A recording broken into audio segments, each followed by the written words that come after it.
अस्सलाम वालेकुम। उम्मीद करता हूँ आप सब खैरियत से होंगे। इस वक्त मैं नजब अशरफ में मौजूद हूँ। कल 28 सफ़र है और इसके लिए गुज़िश्ता 3-4 रोज़ से यहाँ पर मुख्तलिफ़ किस्म के मौक़िफ़ जो है वो लगाए गए हैं। अगर हम इंतज़ामात की बात करें तो यहाँ पर ज़ायरीन के लिए ख़ुराक, मशरूबात और इसके अलावा दीगर चीज़ें भी यहाँ पर प्रोवाइड की जा रही है और लाखों की तादाद में जो ज़ायरीन है इनसे मुस्तफ़िद हो रहे हैं।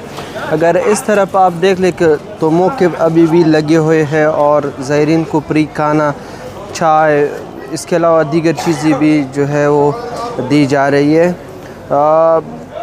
8-10 सफ़र से लेकर अब तक जो इराक़ियों की जानिब से जो मौक़िफ़ का सिलसिला है या जिस तरह मौक़िफ़ लगाए गए हैं या फ्री खाना दिया जा रहा है वो अभी भी जारी है, बल्कि 29 सफ़र तक ये जारी रहेगा। नजब अशरफ के इर्द गिर्द और करबलाई मोहल्ला और दीगर ज़ियारात के इर्द गिर्द जब भी आप जाते हो तो आपको किसी किस्म का वो खाने का इशू जो है वो पेश नहीं आता, चूँकि यहाँ पर जो आपका दिल करे, चाहे आप चावल खाना चाहते हो, चाहे आप कबाब, चाहे आप जो आपका दिल करे यहाँ पर आपको मिल सकते हैं। और वो प्योर किस्म की खुराक जो अगर आप बाहर मार्केट से लेते हैं तो आपको 2-3 हज़ार में भी नहीं मिलते हो। यहाँ पर ज़ायरीन को पेश किए जाते हैं। ना सिर्फ ज़ायरीन उसको खा सकते हैं बल्कि अपने साथ ले भी सकते हैं। इस वक्त आप देख सकते हैं कि रात के तकरीबन 12 बज रहे हैं और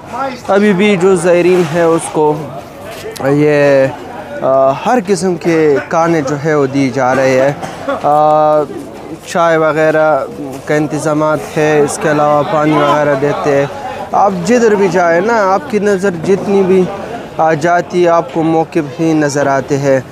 तो इराक़ियों को खुदा सलामत रखे, खुश रखे कि वो इस तरह मौक़िफ़ हमेशा लगाते हैं ज़ायरीन के लिए।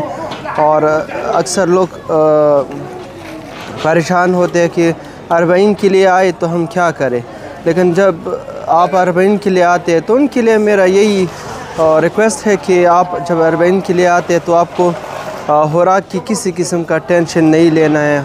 इसके अलावा पानी आपको फ्री मिलता है और रिहाइश भी बड़े बड़े मौक़िफ़ और इस तरह रेस्ट हाउस बनाए गए हैं जिसमें आप नहा भी सकते हैं, जिसमें आप आराम भी कर सकते हैं और इधर वॉशरूम वगैरह है उसमें आप नहा भी सकते हैं। इसके अलावा जगह जगह आपको मेडिकल कैंप भी दिखाई देते हैं, जहाँ जिस ज़ायर को कोई मसला पेश आता है तो उसको मसले को हल करने के लिए अद्वियात भी देते हैं और दीगर चीज़ें भी उसको दी जाती है जो किसी मरीज़ को दरकार होती है।